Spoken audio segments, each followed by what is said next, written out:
Good morning guys. So wala tayong vlog ngayon. Meron lang akong sasabihin sa inyo na pagbabago ngayong December vlog natin. So ayun.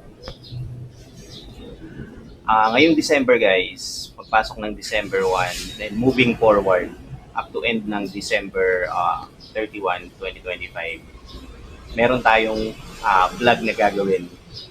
Ano yun, basta abangan nyo na lang starting December 1, Monday. Ayun. What to expect? So, pupunta tayo sa mga iba't ibang mall,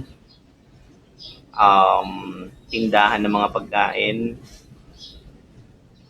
thrift store, tindahan ng mga laruan, etc. So, ayun. Ano to guys? Christmas vlog 2025.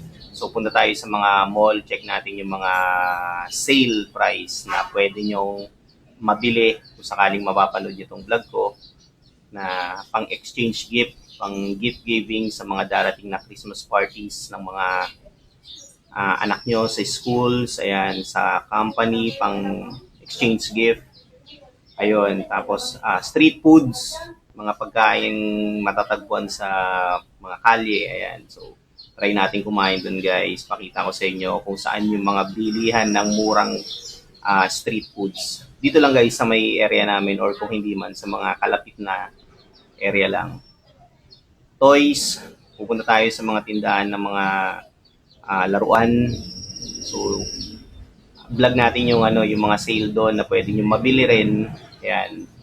And then lastly, yung mga big sales, yung mga mega sales up to 70%, 80%, 90% yan pupuntahan natin.